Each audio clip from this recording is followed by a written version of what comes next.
Welcome, everybody, to the American Space Museum. I'm Marquette, and we're so glad you're with us to Stay Curious with Travis Thompson, Triple T. Yes, sir. How are you, buddy? Good, man. Knock knuckles, give me your handprint there. It's always good to have you here. Of course, you're all familiar with our video podcast here at the American Space Museum. You know that Triple T's with us on most Fridays with Tales from the White Room. Today we kind of going to mix it up with tales about some astronauts. Yeah. We've had 3 astronauts I've encountered in the last 2 weeks around our museum. Way and cool. It's good to just humanize them, right? Oh, they're real people. That's what I want everybody to know. Yeah. What's Lineback always say about him, Mike Lineback? Ordinary people doing extraordinary things. Yeah, that's it. That's it. Yeah, and your boss, you ought to remember that there. Of course, Mike Lineback launched over 30 shuttles at the end of the 30-year program. And here at our American Space Museum, where we celebrate the birth of America's space age, we are always thrilled to talk about our shuttle astronauts. Because, Travis, they're in communities doing great things every day. Great thing. And we've got some examples of that today for you to comment about. So good to have you here. We're closed. We've got some nice comments from our listeners are out there, like Lorenz Paul Rogers. Remember him? I always enjoy listening to what Mr. Thompson has to say. Mr. Thompson. Mr. Thompson. Yeah, no, you. My dad's not here. It was cool meeting him at the museum when I went to Titusville last year. That's Lorenz Paul Rogers. He watches the show a lot. Robert Law is not watching Marty. He's in Northern Ireland with Scouts, and he'll catch up later on Sunday with Stay Curious. He's up there in Dundee, Scotland, is where he lives. And Dave Stange, one of our absolute #1 fans. Hi, Dave. He said the second best part of my Friday. What's the first best part, Dave? Might be Friday night. Might be. What do you think? Yeah, up there in Michigan, Dave Stange is. I think he's in Macomb, Michigan. Wow. Up there. So north of Mims. Yeah, north of Mims for sure. So anyway, let's just remind y'all we're going to be closed for another week, and to defray some of the costs that we're losing. We created in admissions and merchandise.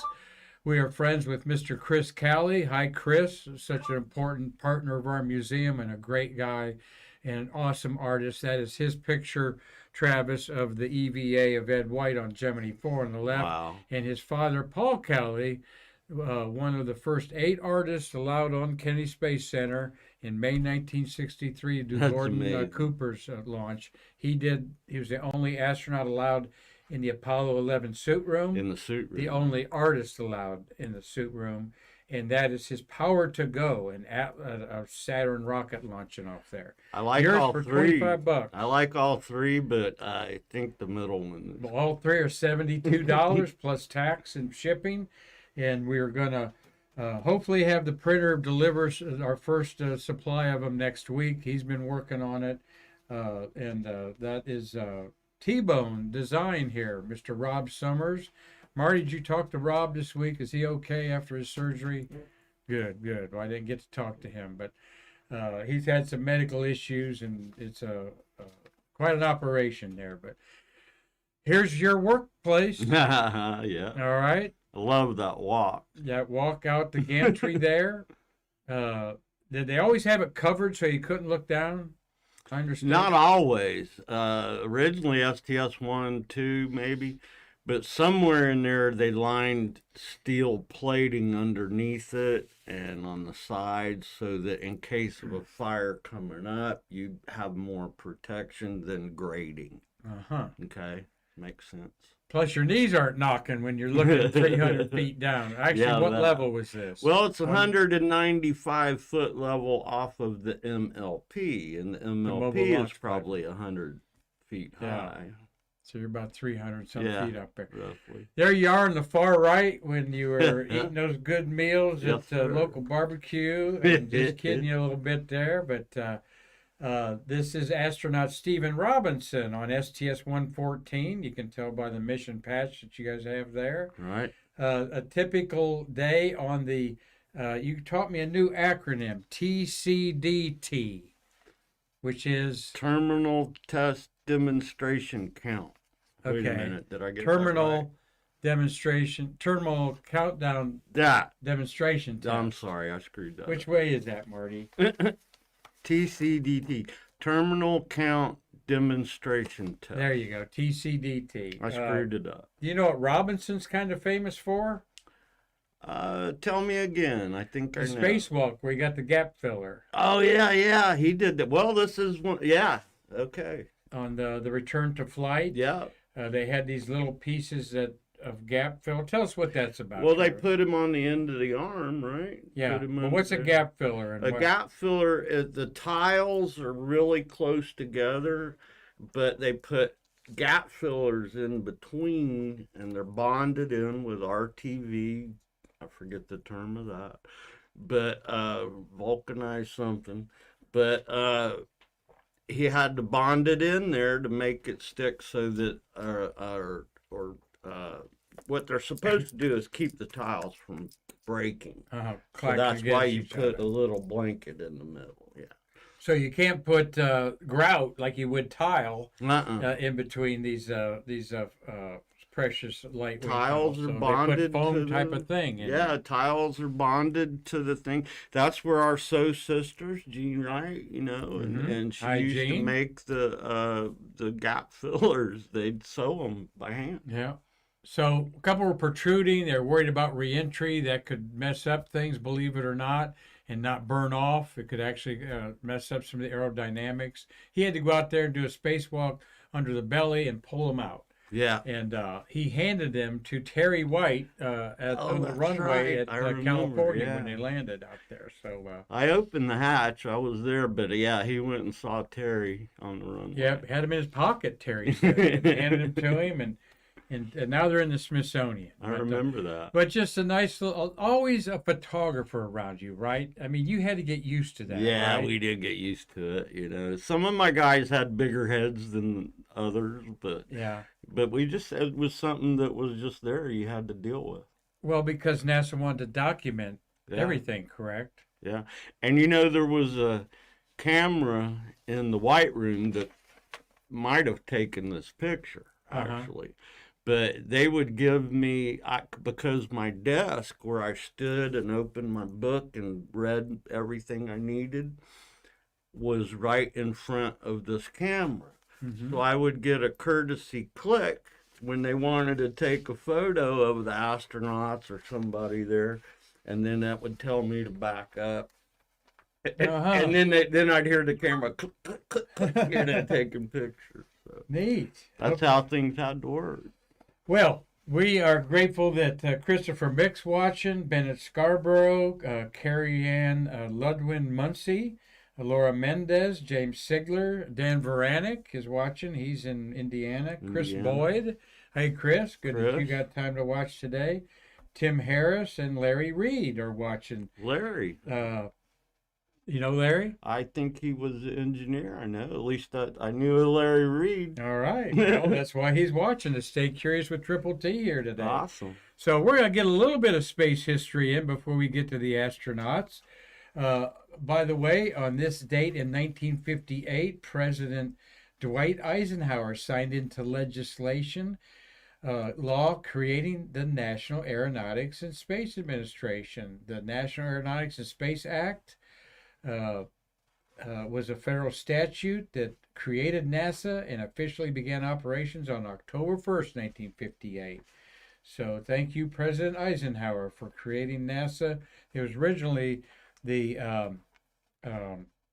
National Advisory Council of Aeronautics, NACA, and that was in existence since about 10 years after the White brothers, Triple T, in 1914. Well, I was born in the middle of October, so I feel like I'm a NASA baby. 58, that's my year. Tell them where you were born. Vandenberg Air Force Base. There you go. You can't Saw make my that first stuff up. rocket launches from there.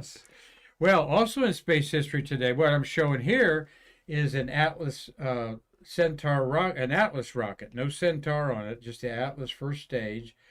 And on this date, July 29th, 1960, the first Atlas rocket with an unmanned Mercury spaceship was launched at 9:13 a.m. of Complex 14, and 58 seconds later it exploded. Kaboom. And here in our museum, most of the capsule was found in the Atlantic Ocean in 60 feet of water, about 5 miles from shore. And it is on display at Hutchinson, Kansas, the Cosmosphere. We need a road trip there. Okay. I've been there, and I'm you in. need to go there. I'm in. Well, the hatch washed ashore, ended up in a junkyard, and incredibly, a former contractor, NASA contractor, looking to make scrap to make an iron welded art show, yard art. When he saw the rivets, he knew it was the MR1 hatch and gave it to our museum. This is a $100,000 item. That's an amazing story. Yeah, in a junkyard. I know it. It was Gene Hummel. This is what's in there. He saw it in a junkyard, and the blame was put on the Atlas rocket Triple T for blowing up, but it wasn't. It was the McDonald collar that they put, and there's the underside of it.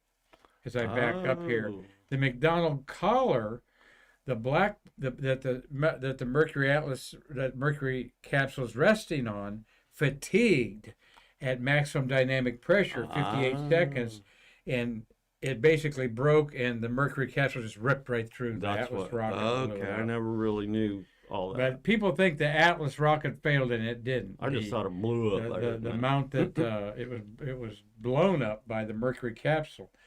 So we're proud to have this. Like I said, there's the back side of it. Titanium steel. One of our strongest metals on Earth, and you can see how crumpled it is. About 4 or 5 years ago, we really needed some money for the museum, and we sold a bolt and a washer for $1,000 each in our auction. Wow. And this is a $100,000 priceless bit of history, like we are filled with, aren't we, here? Oh, we got, tons. We got lots of one-of-a-kind stuff here, so... So we segue to that, to talking about some astronauts here and some fun. Cool. We're going to have you reminiscing. You don't know all these astronauts, of course, right? Not good, not all of them, no. Out of 350 American astronauts going on the space shuttle, it's like a high school of 350. You got your clique, it's something you bond with, and others in a work relationship. So Winston Scott, a couple weeks ago, talked at the Girls and Boys Club. And we all love Winston. There he is. Look at those faces there with an astronaut. He's a Top Gun. Yeah. And you've been around Winston on 2 flights. Yeah. He lights up the room when he walks in. What a smile. Yeah. But just an intelligent, nice, just very sincere, humble too. Yeah, he is humble, but he grew up hard way. He was in desegregation in Miami. Yeah. Put on a bus to go to a white school, and he talks about that openly, and he champions civil rights, of course. Of course. But he's also one to tell you, Travis, reinforce no color, no sex in astronaut corps. When you made me think a little bit today, and when I walked in with Discovery with 200 astronauts, and we walked Discovery into the Udvar-Hazy Smithsonian, you could feel it was a powerful thing that all these people were positive, getting along. There was no animosity. When you got 200 people, there's got to be some animosity, but there was nothing, and they were so nice, so pleasant. It was just a good experience.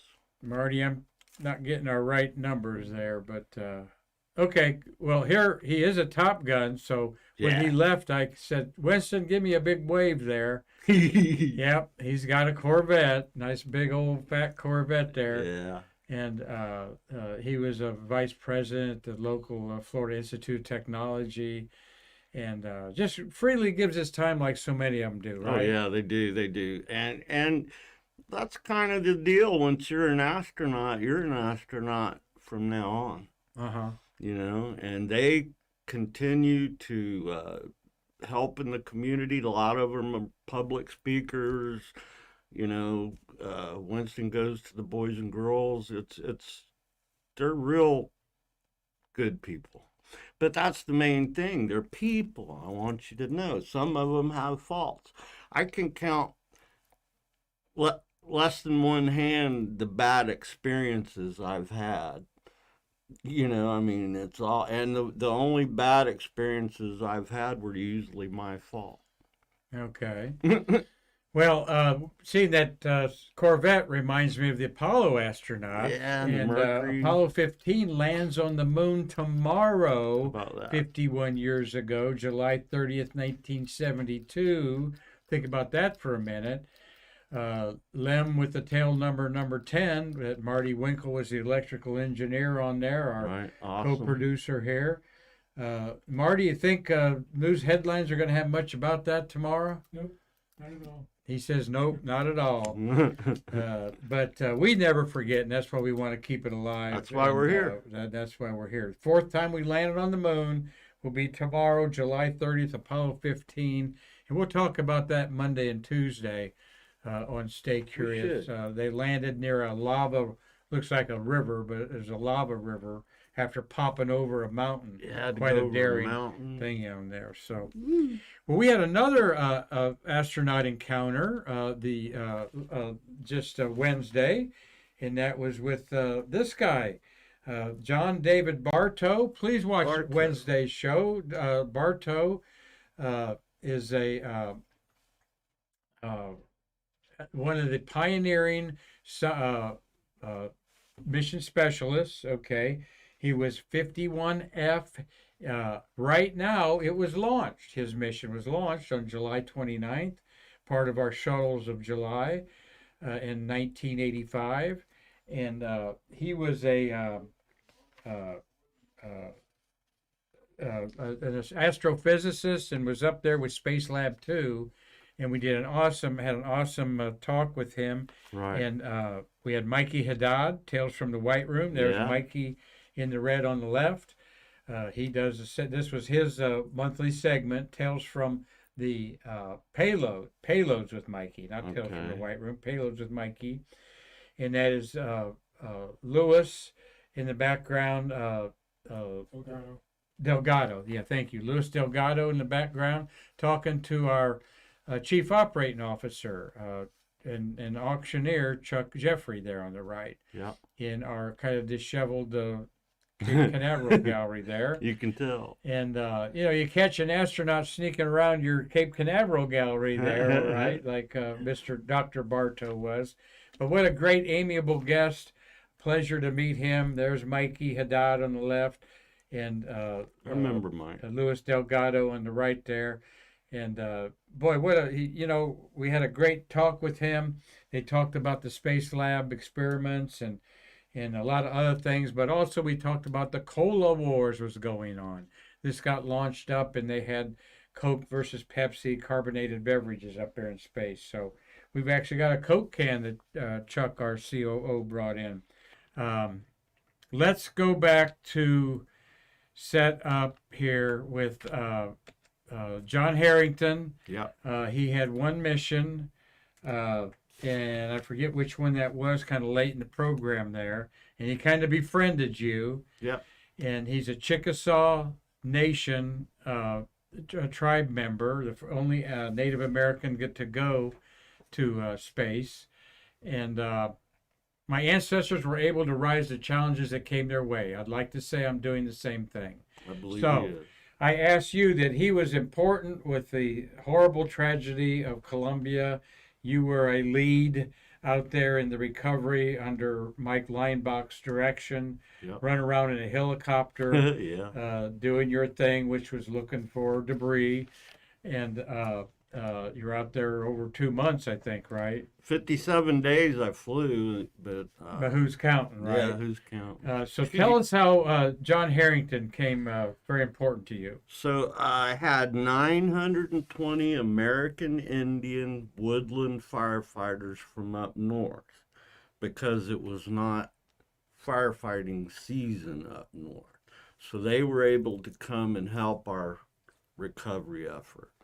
And there was cat calls at night. They would fight. There was issues. They weren't getting along because there was different tribes. They separated their tribes different. I told the fire chief, I said, look, I got an American Indian astronaut. I need to get him down here. He said, you can do that? I'm like, I flipped my phone open and I called John right away. I said, man, I need some help. And he had to come. It took him a week or so, but he flew a twin engine Piper or something down there to my little airport.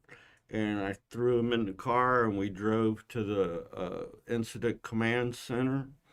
And he spoke to all the 920 Indians. And after that, we had no problems. And he was very good at the reason you're here, the reason we're here, that kind of stuff. Mm-hmm. And everybody got along after that. I think they even took down some of the ropes in between their tents. Oh, really? Yeah. The different tribes had ropes between their tents? Yeah, they were all, yeah. Territorial. Huh? Yeah. You know, so he really stood up. And I want to say one other thing. I was walking out of the VAB one day, and he was walking in his blue suit. And I stopped to talk to him, and he says, what's happening? I said, well, I'm on my way to Houston to go to my mother to see her at MD Anderson. She's got cancer. This is your mother. My mother. Yes. So while we're talking, he starts patting his pockets down. And he reaches in the bottom pocket, he pulls a key out, and he takes his key off his keychain. And then he takes a card out, and he writes a number on it. And the whole time we're talking, sorry to hear that, blah, blah, blah. And then when he's done, he hands me this card with his apartment address, and hands me the key to his apartment. Wow. And says, if you need to, I'm here at KSC, you can stay in my apartment. Mr. John Harrington. So that's the kind of people that these are. Yeah, well, that's a biggie there. That's a biggie. And yeah, when your mom was in her final stages there too, right? God bless her. Yeah. Well, we hope to have him on Stay Curious someday. You'll never forget for us. He told me, we texted the other day, he checked on me to check on my health, and he said he's coming down here to the KSC Visitor Center in October. So I'm assuming he's going to be like the astronaut of the day or good. whatever. Yeah, I'll check that out. Prior to him coming, I'm going to touch base with him again and try to definitely get him. Yeah, we might even record a show with him if he can't come up there in there. So that's great. Great guy. Well, another astronaut that texted you this week is big old smiling Jerry there. Yeah, look at that. Yeah, I've never seen Jerry talk about Winston Scott smiling. Jerry, 7-time flyer, the most flights tied with Franklin Chang Diaz for 7 flights to space. I can't remember a whole lot of times Jerry smiling, actually. Oh, really? He was by the book, squared away. Yes, sir. Uh-huh. That, yeah. Mission specialist, one of our most experienced spacewalkers, 7 tremendous missions, and he's a Boilermaker from from Purdue University, the university of about 25 astronauts or so in there. Yeah. Their engineering school, also the home of Neil Armstrong there. So, but we love when this happens with astronauts, right? Look at her. That's yeah. Special. So they're out communicating with the public, and you've seen it a bunch. And that, like I said, once you're an astronaut, you're an astronaut. They love talking to kids, for one thing. And we used to have a thing called Space Week in these local Brevard County and schools, and they'd shut the whole school down for a week and do nothing but space. I try and get as many of these kind of encounters together as I could. So I don't know why or if they still do that, but they love supporting. They love doing what he's doing. He is making her smile. That is Right, absolutely. And here is my and now we're going to talk about one of your good buddies, another good astronaut that you've come to know over the years. yeah. With my favorite astronaut picture of all time. This is Joe Tanner. All right. Look at this lunch that he's eating. They got the peas there, the fish sandwich, little cup of peaches. I don't know if that expression is it delicious or not, Joe Tanner.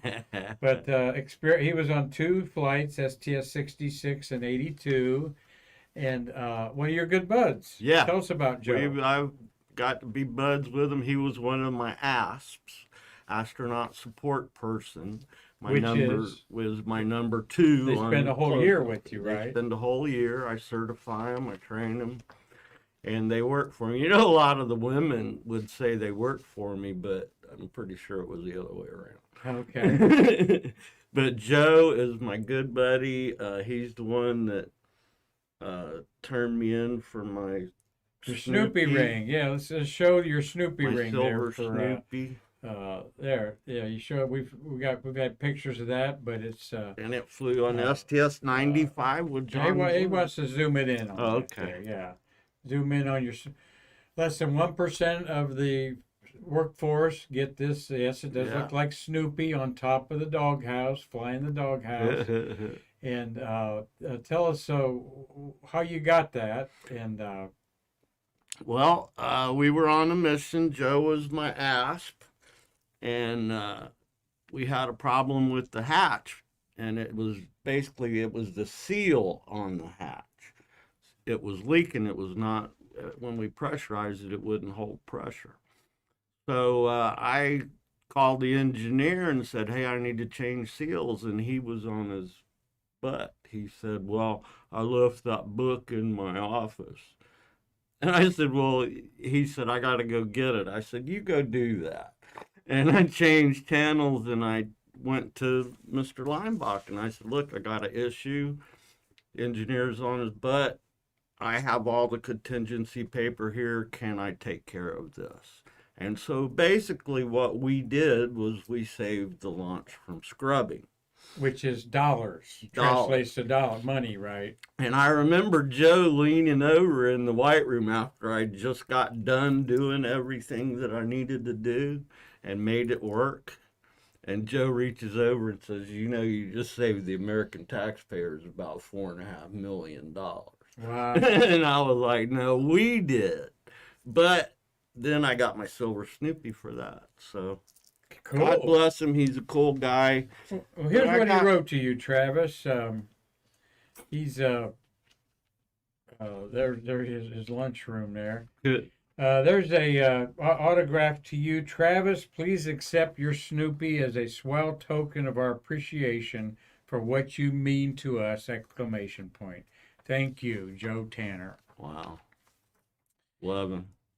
Well, there is a real touching story that you said you'd share with us that I think is an amazing story of the character of these astronauts. So after Columbia, they put the pieces of it in a reconstruction hangar out there. And tell us that story, buddy, a little bit there. Yeah, okay. The hangar was right off of the runway. We got 48% or 46 something by weight back. Joe calls me up and says, hey, I want to go to the hangar. So I met him there. And we got there. He said, I can't go in. So we didn't go in. And we walked over to the 747 that the hatch was open, and me and him went up inside the 747 cockpit. He sat in the pilot seat, I sat in the co-pilot, and we cried our eyes out. Mm-hmm. So, well, they're real people. He lost friends, so did I. So, yeah, it was hard, and we just couldn't go in for a long time. But Joe is something special to me. I think I told you that time at the MBL when he slapped me on the butt and called me fat butt. Oh, he did. Yeah, that's a good story. All right. No, I didn't hear that. I don't remember that story. I'll tell you about the MBL real quick if you want. MBL. Neutral Buoyancy Lab. Neutral Buoyancy It's Lab. in lab. It's a big swimming pool that they train in. And Joke says, hey, while you guys are here in Houston training, do you want to come see the MBL? I said, yeah. He said, all right, be there at 2 o'clock. So we pull up in the parking lot. My phone rings. It's Joe. He said, hey, I'm going to be here. I'm going to be 15, 20 minutes late. Go in, tell them who you are, and then I'll meet you, and they'll start you a tour. I said, okay. So I walked in, and I told them we're the Astronaut Close-Out Crew from KSC, which meant doodly to them. Oh, really? And so she says, here's a guy and one of the divers, and he takes us out, and he's I could tell this was the last thing on earth he wanted to do. And he's like, okay, it pulls 200, blah, blah, 40, 60, blah, blah, this and that. And we walk around the other side. He's just pointing stuff out. And then I see the doors open, and here comes Joe in his blue astronaut suit. And this guy spins around on his heel, and he says, hey, here comes a real astronaut. If you guys will just be calm and quiet, I'll try and get him to stop and talk to us. I said, wow, that would be great, please. And then Joe walks up and slaps me on the butt and says, hey, fat, how you doing? And this guy turns around and he goes, who did you say you were? I said, we're all right. We got it from here. We're good. So, yeah, Joe and his wife's the Sunday school teacher. So it don't get no better than that. Awesome. Well, I can't wait to meet him someday. I'd love for him to come down. I have not seen his name on the astronaut Me neither. Coming out there to Visitors Complex. We'll have to look up where he lives there and give him a shout out there. North of Mims. Yeah, north of Mims, all right. Well, we got a couple little memories from your memory album here to show off there, Triple T. Sweet. There's, here is, you got many of these, I know. Yeah. Here's the original right there, okay. That this is STS 76, okay. That is Chili. There, Chili Chilton, the commander on STS 76. Let me look at the shuttle scroll here and get this right. This is March 22nd was the launch of Atlantis' 16th mission with Space Hab and going to the Mir space station to drop off the young lady above my head there. Yeah. Shannon Lucid. And that is Chilton, his third mission. So this is probably his first command. Sir Foss is the pilot. Rich Clifford is got the gray hair there. He actually flew this mission with Parkinson's disease and didn't tell NASA. And so this is during the TCDT. Correct. Test countdown demonstration. Terminal countdown demonstration test. Okay. So what's really happening here is I'm giving Chili the plaque that we made a new plaque for every launch. I would wait till training, till TCDT, and I would give the commander each plaque, and they would install it. So he asked me to help him install it. So I did. That's why I'm in the picture. Everybody's smiling, watching there, and everything, and it's autographed by Chili there on the bottom. Yeah. That's Chili, he wrote there on the bottom there. That's way cool. And then we got another one here with another astronaut that it gives a lot to the community. He's also a television star. Yeah, he is. Rick Massimino there on the left. Yeah. And who's the guy in the middle? David Seymour, the assistant fire chief at the time. Oh, Marty, I forgot to read what they wrote here. Yeah. It says, Travis, you are a great OVCC, Orbital Vehicle Close-Out Chief. Close-Out Chief. Thanks for getting us off to a super start, STS 76 crew. So that's back from, like I said, when on my scroll, that was back in 1996. 96. Woo! Getting up there in age. And then we've got another little I had a black memory, mustache. like I said here, is Rick Massimino on the left. Who's that in the middle?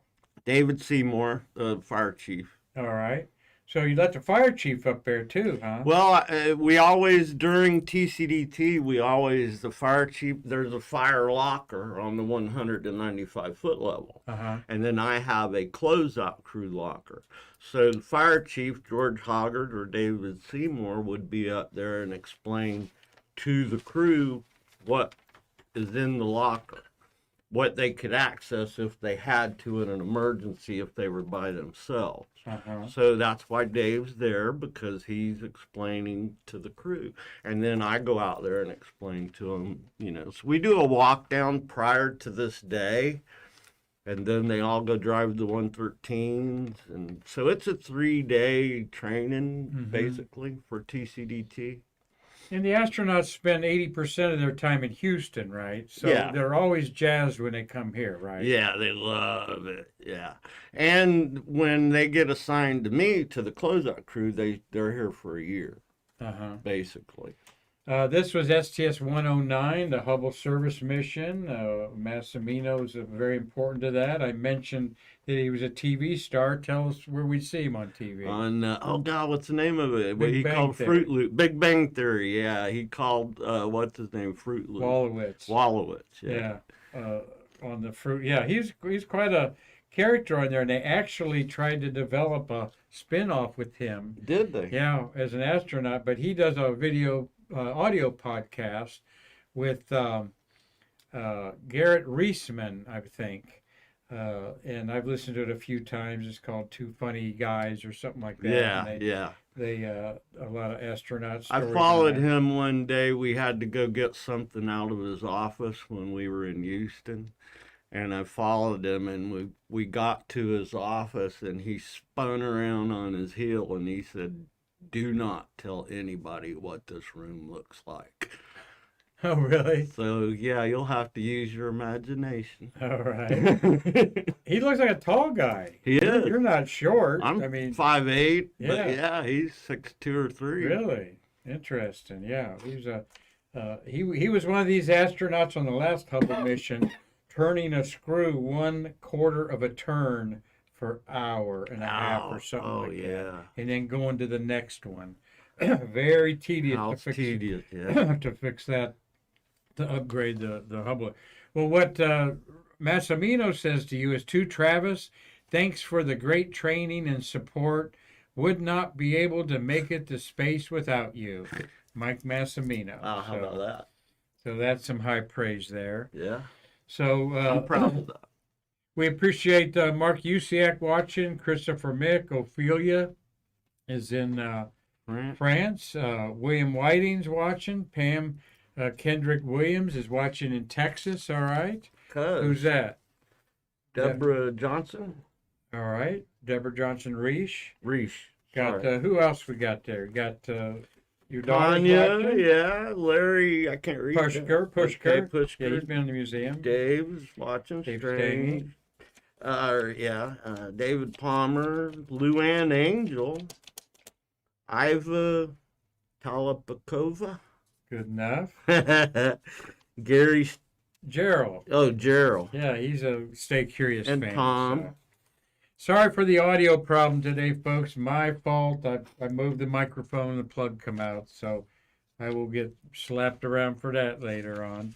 But we are blessed at the American Space Museum to have astronauts that get us, and by getting us, realize that we're not the biggest. We'll never be the biggest or the best. That's not our goal. We want to create an environment unique, celebrating the birth of the American space age, and most importantly, the men and women behind the scenes of these astronauts. And the astronauts really appreciate that. And one of our really good friends in the program with here is Nicole Stott. And Nicole Stott has done a book signing here and been involved in a couple other things. We hope to get her involved with her artwork as she promotes the awareness of global climate change here she is at Oshkosh, Wisconsin, doing her thing with a bunch of young ladies Yeah. at the Experimental Aviation Association annual event at Oshkosh, Wisconsin, that focused on women this year. I also saw Eileen Collins, a picture of her talking like 1,000 people in the crowd there. So, Nicole, we appreciate all that Yes, she we does. do. And she's out there in the community like all these astronauts doing things every day. And she went to ILC Dover yesterday. She posted this picture. Look at the rabbit ears How about of the that? staff that makes the spacesuits. And she's in a different kind of spacesuit there. Yeah. All right. And she says it's always a good day when you get inside a space. I don't doubt that at all. She's an experienced spacewalker on STS 128, I think.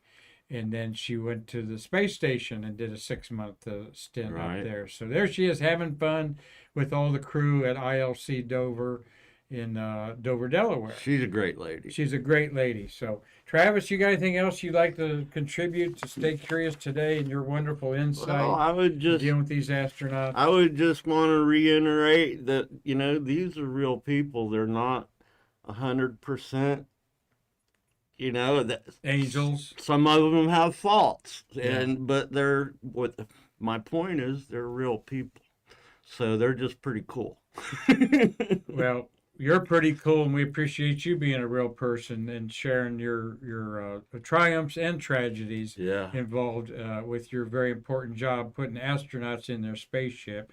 And we will end Stay Curious with this thought. Marty, got anything, the detail out there? Again, I apologize for pulling the cord on the microphone. Thank you, Mark Uziak, for letting us know. Postcard just asked about how the T-shirt status. Yep. T-shirt status are at the printers. We're starting to print them. We hope to start working on them next week and get them shipped out. So hang in there. We said it'd be a 4 to 6 week lead time until we got it going up good. And we will. So thank you very much, Larry, for your order. And we'll have a little something extra in there for you, we promise you. But we're going to end with, again, Nicole Stott wrote a great book called Back to Earth. It's not so much about her experience in space, though that's woven in there. It's about the experts she interviewed and came to be aware of the climate crisis and who we need to be as human beings. And she's got a lot of cool little sayings in her book that I call Stottisms. Yeah. And we will end with this Stottism here. You can make that big, Marty. There. Live like a crew, not like passengers on our spaceship. Wow. Earth. Think about that. Think about that. It's not enough to just be a passenger. This We're all Earthling crewmates. is convincing everybody that we have to live like a crew and take care of each other. Yep. So, with that, Triple T, thank you for a wonderful show. Yes, And, sir. like we say, we appreciate you sharing the tragedies as well as the triumph of this amazing shuttle program. And we'll be back and do it next week, okay? Yes, sir. Next week, we might be talking about something that. Did you ever hear of of a non-astronaut getting trapped in the space shuttle while the countdown was going on? Okay, we'll be talking about that next week as we kick off the shuttles of August with old Triple T I here, had my Travis chance. Thompson. Until we do that, on behalf of Travis and Marty Winkle, my fabulous co-producer, and everybody here at the museum, Thank you, Marty. that we wished our executive director, Karan Conklin, a happy birthday, Karan, to you today. Awesome. And until we see you again, I'm Mark Marquette, and we will see you on Stay Curious to bridge the space between us. All right.